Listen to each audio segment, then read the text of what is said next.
Vale, pues hola, buenas tardes, estamos aquí en el Bar Cristal. Hoy es otra vez un día importante. El otro día estuvimos hablando de finanzas, de inversión, de lo importante que era contar con asesores que sepan de qué van para podernos orientar a la hora de invertir nuestros ahorros y no quedarnos a dos velas.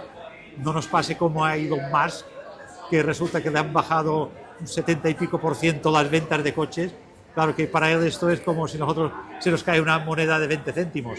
Pero bien, en este caso, pues si hemos ahorrado los ahorros de toda la vida, pues conviene resguardarlos seguro. Hoy vamos a tocar otro tema que está muy vinculado con todo eso que está pasando hoy en día. Es el tema de la informática, de la inteligencia artificial, de todas esas cosas que están saliendo que un poco nos abruman, páginas web, malware, virus. Bien, estamos en un mundo caótico y yo, aparte de traer dos ingenieros informáticos de redes y sistemas, Chema y Iván, creo que lo importante hubiera sido también traer aquí un exorcista, porque con todo lo que vamos a hablar, todo lo que se va a decir, pues yo no sé si convendría hacer un poco aquí de exorcismo para que se disipen esas cosas que hay por la nube que pueden afectarnos. Os dejo con ellos, con Iván y con Chema, que nos van a empezar a explicar caídas de sistema, pérdidas de datos, ataques de virus, páginas web confusas. ¿Cuántas veces no habéis entrado en una página web y dices, pero a ver, ¿y ahora esto dónde está? ¿Y cómo voy aquí? Me dice, ¿cómo salgo? ¿Cómo vuelvo a entrar? No solo eso, sino con falta de objetivos. Una página web para una cosa y te está vendiendo otras, o te está mostrando otras. Una navegación complicada. Esto él lo sabe mucho. Y después, ¿cómo aplicar la inteligencia artificial a las empresas y lo que la inteligencia artificial en manos de un tío peligroso puede llegar a hacer? Porque la inteligencia artificial en sí es una estadística, son datos. Pero el problema es que el que controla esos datos, de hecho, el actual presidente de los Estados Unidos quiere gastarse 500.000 millones. Esto es lo que vale Manhattan, el Producto Interior Bruto de Bruselas. Es una animalada en inteligencia artificial. ¿Por qué? ¿Para qué? Los chinos, en este momento, con estudios biométricos y cosas de estas, tienen localizado lo que hacen todos los chinos, al menos en las ciudades importantes, y cada momento donde se mueven, por donde van, con cámaras que tienen instaladas. Harán lo mismo con nosotros. Después está el euro digital. Es un euro que ya no tocaremos nada, ya será una cosa con el móvil, ¿qué pasará? Todas las transacciones tendremos que hacer un control exhaustivo de todo lo que tengan. Lo digo, no es mi caso, pero ya sé que hay gente que tiene un reconet.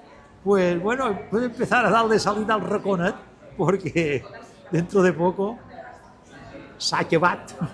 Bueno, pues nada, lo dicho, os dejo con ellos que son los especialistas. Gracias, Diego. Gracias, Diego, por la introducción que nos has hecho. Has hablado de muchos aspectos, no sé si nos dará tiempo a hablar de todos de ellos, pero he visto algo en común en todos ellos, y es el miedo a perder algo, especialmente en el mundo digital, el miedo a perder activos digitales. Voy a empezar con una frase que bien podría ser una frase para acabar, que dice, y la podemos aplicar a cualquier aspecto de la vida, y más ahora en el mundo digital, que dice que nunca hagas lo que te dicen. Cuando alguien te llama, cuando alguien te pide algo, nunca le hagas caso si tú antes no lo has pedido. Si tú no has pedido nada, no obedezcas sus órdenes, porque es lo que ellos quieren. Ellos tienen argumentos muy bien hilados para llevarte al camino en el que al final vas a perder tus activos. es una frase con la que podemos concluir, pero esta vez he decidido empezar con ella. El miedo a perder las cosas y, sobre todo, no hacer lo que ellos quieren que tú hagas. Vale, sobre lo que dices, hoy tenemos para arrancar 2 anécdotas que además me han pasado hoy, ¿no? Una de ellas es que me ha llamado, bueno, no era un cliente en sí, sino es un trabajador de la empresa de una de las empresas que llevo para un tema personal, porque me dice, mira, me ha llegado un correo electrónico enviado desde mi misma cuenta diciéndome que tenían información mía pues grabada con la webcam en situaciones pues comprometidas y que si no pagaba X dinero en Bitcoin me iban a publicar todas estas imágenes en la red, ¿no? en Instagram, etcétera, ¿no? Y para ratificar de que tenían acceso a todas mis cuentas era que me habían enviado un correo electrónico desde mi propia cuenta de correo. O sea, si es fulanito@gmail.com, pues lo había enviado tal. Esa persona estaba asustada, ¿no? Yo le había oído cuando asustaba tal, ¿no? Entonces, bueno, esto es un ataque, como decía Iván, muy típico. Te dicen que has de hacer algo, ¿no? Pero antes has de verificar. ¿Cómo sabes que tienen acceso? Tú cuando ves que te mandan el correo. En realidad, el correo electrónico, ya para que lo sepa todo el mundo, es un protocolo muy antiguo. Y al ser muy antiguo, es inseguro. ¿Inseguro en qué sentido? En que cuando se planificó el correo electrónico no se había planificado con unas ciertas medidas de seguridad. Y eso hace que haya ciertas vulnerabilidades que son difíciles de cubrir y que hay que tener en cuenta. Entre ellas es que de una manera muy fácil se puede suplantar lo que es la identidad del emisor del correo. Y esto, claro, el otro no tenía acceso a nada, pero ya con ese miedo, esa prueba de valor, ya le hacía dudar a esa persona que si no me hubiera llamado a mí y le hubiera dicho tranquilo, borra el correo, olvídate, ahora mismo estaría viendo cómo puede pagar y sufrir esa extorsión, ¿no? Porque además, recordad que cuando uno te extorsiona, no parará en esa primera extorsión, sino que seguirá, ¿no? Extorsionando. Y luego, bueno, hay otra anécdota, creo que Iván ha tenido también otra reciente. Y iba a contar otra que también me pasó a mí hace 2 semanas, pero antes quería añadir a lo que ha dicho Chema, que seguro que estáis todos acostumbrados a recibir llamadas de números desconocidos o números que son españoles, pero al fin y al cabo son spam, es publicidad o son ciberdelincuentes que están buscando captarte tu atención. España es de los pocos países en Europa que permite redirigir llamadas del extranjero hacia teléfonos españoles con un número español. Por eso cuando recibimos una llamada de un móvil creemos que es alguien de aquí, pero en realidad no son personas de aquí, son personas de fuera e intentan lanzar un ataque. España, y repito, esto no se ha cambiado, no sé por qué, habría que preguntar a las alturas, por qué se está permitiendo recibir llamadas del extranjero con una redirección de un número español. Si esto se cortase, seguramente recibiríamos menos de la mitad de las llamadas que ahora estamos recibiendo. ¿Por qué? Porque podremos identificar al origen de la llamada y podremos ir a buscar al ciberdelincuente o a aquel que me está llamando ilegalmente, porque no está permitido hacer llamadas comerciales en general en España. Dicho eso, otra anécdota que a mí me pasó la semana pasada es una llamada de alguien que se hacía pasar por Microsoft, una llamada, por supuesto, de un número español, que decía que habían detectado que desde mi casa estamos haciendo acciones ilícitas desde mi Windows hacia afuera. Estamos lanzando ataques desde mi casa y que si yo no permitía el acceso y yo no daba una serie de datos, que me iban a enviar a la policía y que me vendrían a arrestar. Y yo les dije amablemente, pues cuando queráis, te podéis llamar a la policía, que muy amablemente les abriera la puerta y podemos hablar tranquilamente. Les pedí que se identificaran, les pedí que lo que querían, les pedí bajo qué protocolo y bajo qué normas y me colgaron en el teléfono. Pero es cierto que lo hacen en un tono muy convincente. Y por eso vuelvo a rescatar la primera frase con la que hemos empezado y seguramente la repetiré varias veces, es en la que nunca hagamos algo en la que no hemos pedido. Yo he pedido algo de Microsoft, he pedido que me llamen, he pedido alguna actuación, no. Si me llama mi banco pidiéndome mis contraseñas porque dicen que la cuenta puede haber sido hackeada, yo no se lo voy a dar. Yo en todo caso, si me siento agobiado y pienso que podría ser verdad, lo que nunca tengo que hacer es hacer lo que ellos dicen. Yo usaré otro canal, yo iré a mi sucursal de banco, yo usaré otro correo, otro teléfono, pero nunca el camino que ellos me proporcionan. Porque el 90% de los ataques informáticos usan estos canales.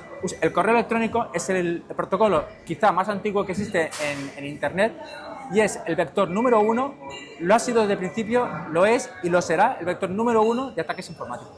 Sí, además los ataques normalmente no requieren, bueno, estos últimos años no requieren de grandes habilidades técnicas, sino es más bien lo que llaman ingeniería social. Intentan buscar miedos y y líneas de actuación muy sencillas, como hemos visto, pues decirte que tengo acceso a tus datos sin tener acceso, pero ya generarte miedo, decirte que pinches este enlace porque soy tu banco, pero sin haber hecho nada especial, ¿no? Y a veces simplemente lo que han hecho es copiar la página web del banco para que cuando pinches el enlace te vaya a una web similar a la del banco, que esto ya te lo hace, que luego lo podemos hablar, una inteligencia artificial te clona exactamente igual una página web, el aspecto.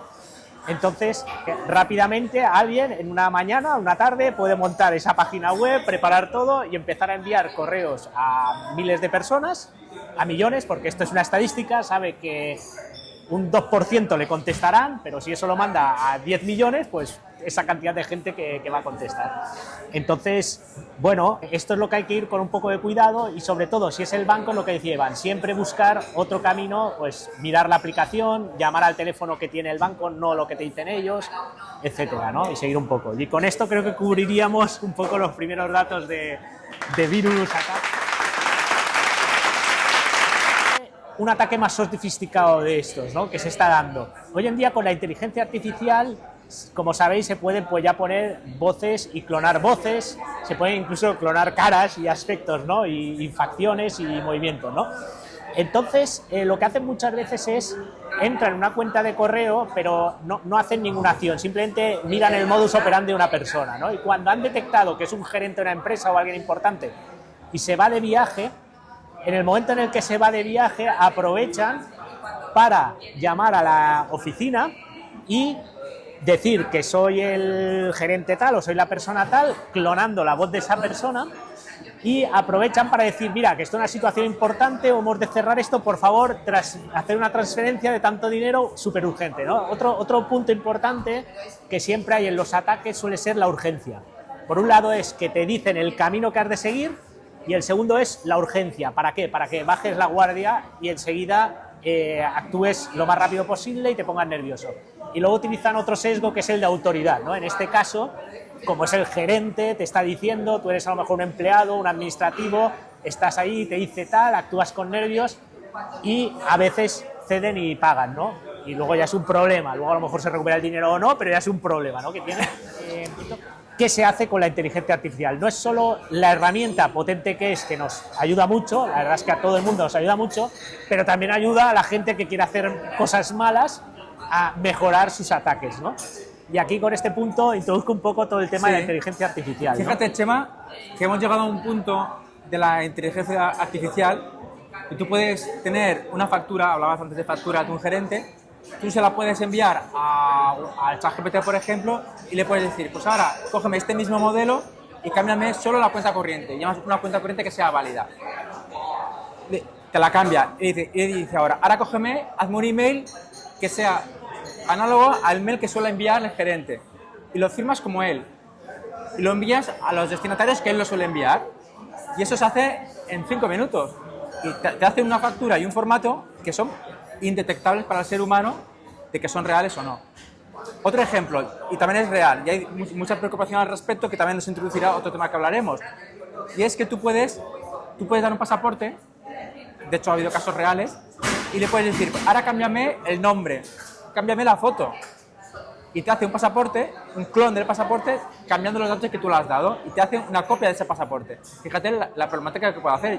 Yo podría incluso clonar tu pasaporte o coger uno cualquiera y simular el tuyo y hacerme pasar por ti. Y el resultado final es tan bueno que es indetectable para un ser humano. Con lo que esto no está un problema. Y es el problema de hasta qué punto podemos fiarnos ya de un documento digital si realmente es de una persona o ha sido generado por la inteligencia artificial. Claro, aquí entramos en un punto, podríamos llamar, que es la parte de que ahora también se está viendo, ¿no? Que, por ejemplo, en páginas web de adultos o páginas web de apuestas, etcétera, ahora se quería introducir el que la gente se tuviera que identificar, ¿no? Porque, claro, si son para mayores de 18 años, ¿cómo verifico que esa persona tiene 18 años, ¿no? Y eso es lo que llaman el auto-ID o un autoidentificador, que tú puedas garantizar de que esa persona está identificada, ¿no? Este punto crea controversia, ¿por qué? Porque la gente decía, ostras, yo ahora voy a tener que dar mi DNI, yo no quiero que me identifiquen. Yo si entro en una página de apuestas, por ejemplo, no quiero que quede registrado que yo estoy allí. ¿Por qué? Porque todos conocemos que hay fugas de datos, que el día de mañana a lo mejor hackean esa web y publican mis datos, o como ya pasó con algunas webs de estas de citas que había, que se hackearon toda la base de datos y mucha gente que estaba con citas y poniendo los cuernos a la mujer, etcétera, se dio a la luz porque se publicaron todo esto, ¿no? Entonces hay ese miedo que la gente no quiere que en algún caso esté allí, ¿no? Entonces se está hablando un poco de cómo se podrían hacer sistemas que permitan verificar que la persona, por ejemplo Iván, es mayor de 18 años, pero sin poner en riesgo más datos, sino que haya como una certificadora que diga, vale, esta persona es mayor de 18 años, pero no necesitas ver ninguna documentación. Sería como una caja negra que se puede validar que la caja es negra sin ver el contenido de la caja. Claro, simplemente yo meto por un lado a esta persona y sin necesidad de dar ninguna información hay terceros certificadores que digan efectivamente esta persona es mayor de edad o esta es la persona que dice ser o es el que sea, ¿no? Claro, esto genera luego otro problema en sí, ¿no? ¿Quién certifica esta información, ¿no? Y ahí es donde entramos en dos partes, las partes centralizadas y las partes descentralizadas. Si es centralizado, puede ser como, no sé si alguno de vosotros habréis hecho un KIC del banco, el típico que tú vas a un banco y te pide pues el DNI, te pide un montón de datos y el banco... O la policía, cuando vas a sacar el DNI electrónico, exacto, es centralizado, porque es la policía quien valida que eres tú. Exacto. ¿Y qué peligro hay esto? Que si atacan a esa entidad o esa entidad se vuelve en contra tuya, va a tener esa información tuya. O se vuelve corrupta la entidad. O se vuelve corrupta la entidad también, por lo que sea.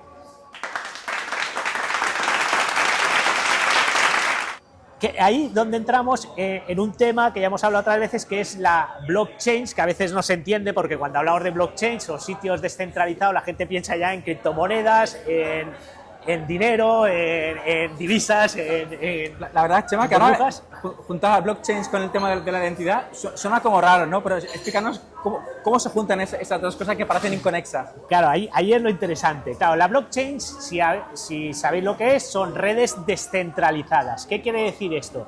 Que es una red que no pertenece a alguien, sino que son muchos nodos que están funcionando independientemente y no hay una entidad que tenga poder sobre la información que hay allí, sino que toda la información está distribuida. Entonces, esto nos permite varias cosas. Una de ellas es permitir que con los protocolos de esa blockchain, de esa red descentralizada, uno pueda poner programas, que en este caso podría ser un programa de identificación, y alguien si por ejemplo quiere validarse, pudiera validarse en vez de una red centralizada como sería un banco, darse en una red descentralizada y no hay peligro de que haya un ataque. ¿Por qué? Porque primero la información viene criptografiada, o sea, viene encriptada y no hay manera de vulnerarla. Y segunda, que se utiliza todo el potencial de la blockchain, que la blockchain, como sabéis, tiene dos, bueno, no sé si lo sabéis, pero tiene dos puntos muy fuertes, que es que todo está cifrado y segundo, que la red está distribuida siempre y que para hacer cualquier cosa necesitas, hay una trazabilidad. Hay un consenso, ¿no? Entonces, claro, de todas las partes. Sí, hay una trazabilidad y un consenso, ¿no? Y necesitas que al menos un 50+1 de todos los que hay en la red decidan que eso está bien o no. Entonces, claro, eso genera una capa de protección mayor. Sé que ahora estoy en algo abstracto, ¿no? Pero es un poco para situar. ¿Qué ocurre con esto? Que podemos encontrar sistemas que permitan validarnos sin necesidad de exponer ningún dato más nuestro. Y eso es lo que nos permite juntar tecnologías nuevas como la blockchain con sistemas de identificación digital que nos identifiquen a nosotros o identifiquen a una inteligencia artificial. Y ahí ya juntamos tres cosas. Sí, yo voy a poner un ejemplo a ver si se entiende un poquito mejor, porque la verdad que es un poco abstracto, sí, ¿no? Algún ejemplo real que ya se puede estar dando para intentar entender mejor el cómo nos podemos identificar o cómo podemos decidir si somos más personas que robots de una manera segura. Tú imagínate que tú tienes tu cuenta de Google, tienes tu cuenta de Instagram, tu cuenta de Facebook, tienes tu DNI electrónico, tu certificado digital. Tienes a lo mejor una prueba que te hace poner unos códigos que supuestamente solo sabe el ser humano, el típico CAPTCHA que se hace por internet. Puedes tener una prueba de voz, son muchas pruebas, ¿no? Pues tú imagínate que cada una de estas pruebas las vas incorporando a la blockchain como partes, y cada una de ellas tiene una puntuación en cuanto se consideran mejores o peores. Pues cuanto más sistemas tú incorpores, más fiable es de que tú eres esa persona. Puede llegar el día que digan, solo aquellas entidades, digo entidad porque no sabe lo que podrá ser, solo aquellas entidades que tengan más de un 80% de puntuación se consideran que son reales. Que a lo mejor para llegar a ese 80% tienes que tener sistemas que te hayan validado, que digan que tú eres tú, de muchos tipos diferentes, el de huella dactilar, el de la policía, el de tu cuenta de Google, tu cuenta de Facebook. Porque recordemos que tu cuenta, hablando de redes sociales, tu cuenta de Facebook, cuando tú tienes una cuenta, quien realmente dice que eres tú, no es la cuenta que tú te has creado, sino es toda tu red de contactos. Entonces, si tú tienes una red de contactos de 500 personas y alguien crea un perfil ficticio que solo tiene 2 personas, el perfil de 2 personas no será válido, porque no habrá esas 500 personas que previamente lo habrán validado, ¿no? Entonces, la idea de juntar todos estos sistemas de identificación junto a las blockchains es que de manera más descentralizada y distribuida se pueda dar un nivel de puntuación de cuánto esa persona es de verdad y no es un robot o es una persona que sí que hace pasar por otra. Vale, voy a intentar, porque nos hemos ido muy abstracto, muy arriba, ¿vale? Voy a intentar ponerlo más en contra. Imaginaros que me enviaron un correo, como hemos dicho, y quiero verificar que ese correo es de la persona, ¿no? Claro, una opción es llamar a esa persona, pero si no tengo esa opción, ¿qué podría hacer? Pues si por ejemplo me pone Fernando @ empresa lo que sea, llamar a la empresa lo que sea y preguntar, oye, ¿existe una persona, empresa lo que sea? Sí. También puedo buscar, por ejemplo, en una red social, por ejemplo en LinkedIn, sobre esa empresa y ver qué personas hay, e ir sacando información y poder ir puntuando y decir, vale, pues me voy acercando a que realmente existe tal persona y que realmente existe y trabaja en esa empresa, ¿no? Ir añadiendo puntos de esto. Pues esto sería un poco la idea del auto-ID. Sin necesidad de sacar toda la identificación de esa persona, intentar tener una puntuación que me diga que esa persona es real, ¿no? Y eso sería un poco la idea del auto-ID y de la blockchain, ¿no? Para juntar un poquito una de las herramientas que hay. Pero creo que podríamos pasar a algún otro punto para no ser a mí me gustaría, que es un tema que hemos hablado antes cuando hablábamos... Este sería un poco... Diciendo... Vale, ahora poniendo un ejemplo, ¿no? ¿Para qué necesitamos identificar, que hablábamos antes, personas, robots, cuánto porcentaje de personas son robots y por qué es interesante esto? Bueno, como hemos dicho, tenemos ya herramientas de inteligencia artificial que hemos visto que son muy interesantes, que nos permiten hacer muchas cosas. Y ahora se le da una vuelta más a estas inteligencias artificiales que son los agentes de inteligencia artificial. ¿Y qué es un agente de inteligencia artificial? Bueno, no es más que una inteligencia artificial a la que le damos una información y una posibilidad de actuar. Por ejemplo, le damos acceso a nuestro correo electrónico y le decimos que cuando lleguen los correos electrónicos de mi empresa, los conteste como si fuera yo. Y eso se va a encargar. Cuando él recibe correos, va a estar mirando y cuando recibe uno que ve que es de la empresa, dice, he de contestar. Y contesta simulando que soy yo. Como veis, en este caso, no estoy siendo yo, sino que yo he delegado esa acción a un agente de inteligencia artificial que va a tener esas herramientas para poder actuar, ¿no? Claro, esto aquí vemos que es interesante también el poder identificar, como hemos dicho antes, con auto-ID, etcétera, ¿no?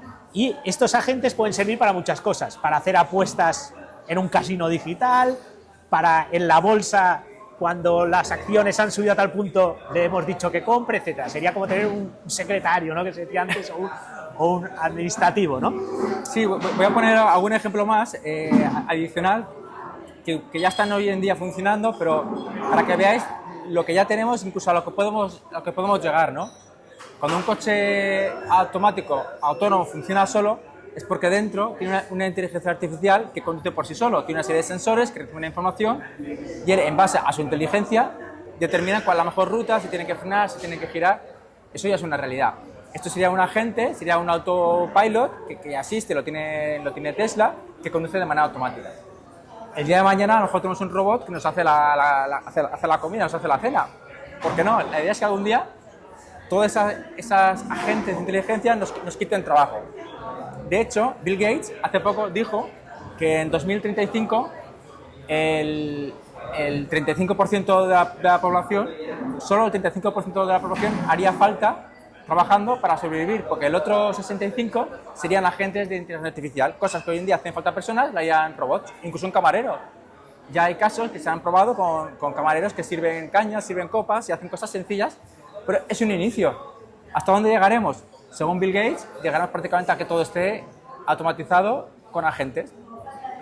Y quién sabe si esos agentes algún día, yo creo que no, si algún día se revelarán o no y serán un problema. Eso se dice que tendrán la capacidad de autodeterminación y capacidad de tomar sus propias decisiones. Se le dice la singularidad. Ese día, si llegará, ya veremos cómo acabará.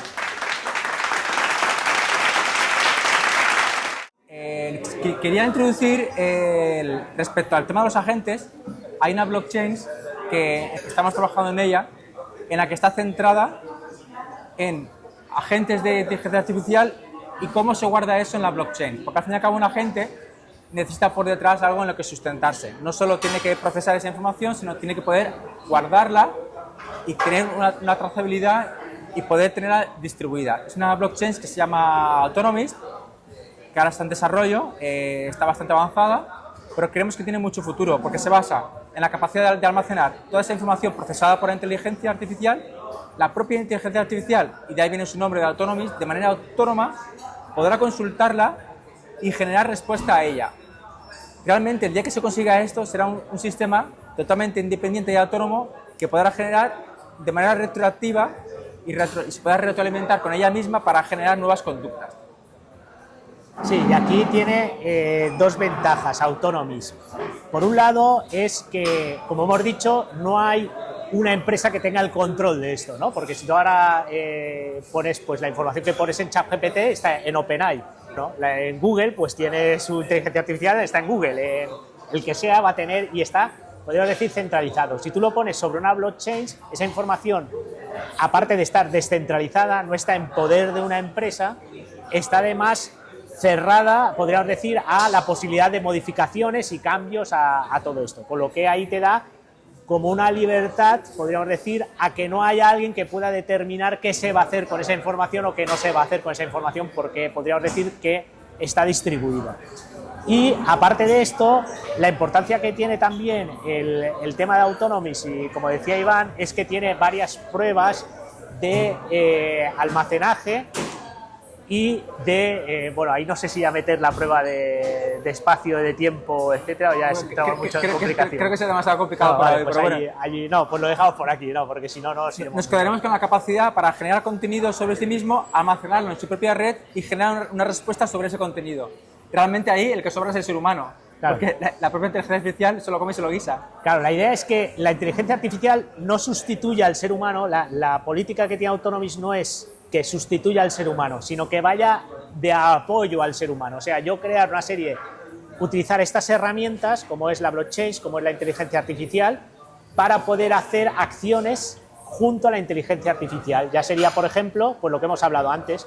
Si yo, por ejemplo, quiero hacer un desarrollo de un programa o quiero interactuar con, pues lo que hemos dicho, un juego, ciertas aplicaciones, la bolsa, etcétera, pues tener un agente que me vaya ayudando y que esa información no esté alimentando a una empresa y que vaya ganando información, sino que quede distribuida y sea la propia comunidad la que se beneficie de ese desarrollo, ¿no? Y bueno, eso es un poquillo toda esta parte. Si queréis pasamos a la parte de...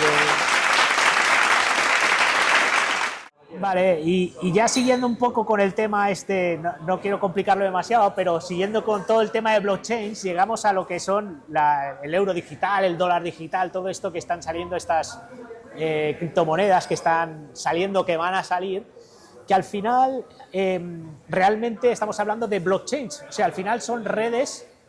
Lo que pasa es que en este caso sí que el que las maneja son a sistemas centralizados, ¿no? O sea, serían gobiernos en este caso, ya sea europeo, ya sea Estados Unidos, etcétera, que tiene control sobre esas criptodivisas, ¿no? Pero el euro digital no es más que otra criptomoneda, como podría ser el Bitcoin o el Ethereum o cualquier criptomoneda Autonomous que tiene sus propios tokens. Lo que controlada por el Banco Central Europeo, claro. O sea, lo único que se hace es que es una blockchain y lo que tiene es un token que han generado ellos, que en este caso lo han llamado euro digital, como lo podrían haber llamado Pepito, y le dan un valor que ¿qué valor tiene? Pues el valor que le quieran dar, como es lo que decíamos, como el valor que la gente quiera darle a ese dólar o a ese euro digital, que es el mismo. Si nadie lo utiliza y nadie le quiere dar valor, no tendrá valor. En cambio, si se utiliza, sí tendrá valor. Si alguien dice, pues yo te doy $1 por un dólar digital o un euro digital por una cerveza, pues entonces sí tendrá el valor de esa cerveza, pero si no te lo dan, no tendrá valor. De hecho, el Bitcoin, que tanto se habla, se dieron, si no me equivoco, 16 Bitcoins por una pizza o por 2 pizzas, ¿no? Fue la primera transacción que hubo. Imaginaros ahora el precio que está el Bitcoin, ¿no? ¿Cuántas pizzas compraríamos con ese Claro, Bitcoin? entonces imaginaros, o sea, al final el valor que tiene todas estas cosas es el que le quiera dar la gente. Y hoy en día lo tenemos muy claro. Antes había una paridad de las monedas con el oro. Antes un banco te decía, o un país decía, tengo tanto oro, por tanto tengo tantas monedas, y no se podían generar más, y si se generaban más monedas se devaluaba porque tenían menos valor esas monedas con respecto al oro que tenía. Llegó un momento en que con las crisis y todo esto dijeron, bueno, ¿qué hacemos? Nos olvidamos de la paridad e imprimimos dinero según necesitemos. ¿Y qué está pasando? Que el dinero cada vez tiene menos valor, que es lo que hay. Entonces tú con lo que antes con $1 o €1 te comprabas una cerveza, ahora ya no te compras una cerveza por $1 o por €1. ¿Por qué? Porque el valor del dólar ha ido bajando del euro. ¿Por qué? Porque hay más en funcionando. ¿Y quién controla esto? Pues en este caso lo está controlando algo centralizado. Es una blockchain centralizada porque habrá un gobierno o habrá una empresa detrás que decide esto. Si es una blockchain descentralizada, va a haber siempre una comunidad, y normalmente se hacen lo que se llama una DAO, que es que haya un consenso para decidir qué cambios se quieren hacer y ha de estar de acuerdo la mayoría de gente para poder hacer esto. No sé si quieres aportar algo más de... No, para no entrar mucho en detalle de... Sí, al fin y al cabo el futuro yo creo que anda por las monedas descentralizadas en las que se autogobiernen y no dependamos de un gobierno. Otra cosa es que se dejen. Claro. Que yo creo que al fin y al cabo el euro y el dólar son muy potentes y no van a permitir que unos locos hagan unas criptomonedas y dejen al lado a los bancos tradicionales. Claro, ¿qué beneficio van a buscar con esto? La trazabilidad. Como hemos dicho, las blockchains tienen una trazabilidad, que es que cada movimiento hay como un libro contable, o sea, se va quedando guardado cada una de las transacciones que se van haciendo y de las modificaciones que se van haciendo, pero no quedan en un sitio centralizado. Como es una blockchain, queda descentralizado. Por tanto, es imposible, en principio, de hackear todo este sistema o de romper. Con lo que es fijo. Nadie puede hacer un cambio de contable, ¿no? Hermético. Entonces, ¿por qué? Porque siempre está, primero, que es trazable, cualquiera puede seguirlo, y segundo, que está distribuido, con lo que tendrías que cambiar todas las transacciones, convencer a todo el mundo que tiene parte de la blockchain para que carguen ese cambio, y es prácticamente imposible, ¿no? Claro, con esto, ¿qué consigue? Tener un control sobre todo lo que tú estás haciendo con tu dinero, porque yo te lo doy en un euro digital, yo sé exactamente si tú has pagado a tal persona, o sea, cada uno de esos euros, a qué han hecho y cómo se han movido y qué han ido haciendo a lo largo de todo el tiempo. Entonces yo podría decir, vale, Iván me ha pagado $1 para una cosa, o €1 para una cosa, yo luego con ese euro he comprado un no sé qué, el otro ha hecho no sé qué, el otro ha hecho no sé cuántos y tal, y podrían hacer un seguimiento, y Hacienda o la empresa o el gobierno podría seguir y decir, oye, tú este dólar no me cuadra con que lo has gastado, tú lo has gastado mucho dinero en esto y no en lo otro, tú siendo, y ahí el peligro, el miedo que tiene la gente es que puedan perfilar tus acciones y tus cosas. Si tú, por ejemplo, si tú dices que tú trabajas de informática, por ejemplo, pero ven que tus gastos van mucho en otra tendencia o en viajes, te pueden decir, oye, ¿cómo tú que estás gastando tanto en viajes? No eres informático, no eres tal, y ya podrían empezar a cuestionarte ciertos aspectos y que ahí generen mayor control sobre ti, porque tú vas a ir dejando ya un rastro, no solo digital por tus redes sociales, sino económico, que podrán trazar inequívocamente, porque habrán visto que tú has pagado en tal negocio, que has estado en tal sitio. Será muy difícil gente que defrauda a Hacienda a veces diciendo que está en un país pero en realidad está en otro por los movimientos, porque podrán ver exactamente los movimientos que están haciendo, desde dónde van hacia dónde van, y yo creo que hay más interés en esto que no el propio valor de la blockchain, ¿no? En este caso. Muy bien explicado, Chema. ¿Eh? Yo creo que con esto, al final ha sido un poquito denso, pero creo que con esto Hemos tocado los hemos puntos. tocado todos los puntos que teníamos pendientes. Gracias por la visita. Yo supongo que os habéis dado cuenta de que la cosa es seria, de que no se pueden tener las cosas así como a uno le gustaría o como a uno le apetece. No, la indolencia se paga y se puede pagar muy cara. Hoy necesitamos más que nunca buenos profesionales. Nadie iría a una farmacia y diría, deme todo lo que hay en aquel estante porque estoy constipado. No, preguntaría a ver, y al médico, el médico recetaría un jarabe, recetaría. Hoy en día con la informática es igual, para que lo entienda todo el mundo, es lo mismo. Necesitáis profesionales que os asesoren. Pues dispongo de alguno y me funciona. Y espero que también a vosotros os pueda funcionar. También quiero dar las gracias a Jubimar, que es nuestro patrocinador, nos preparará un pequeño aperitivo, y a la propiedad del Bar Cristal, que es el que nos deja este espacio para poder hacer esas tertulias que espero os hayan gustado.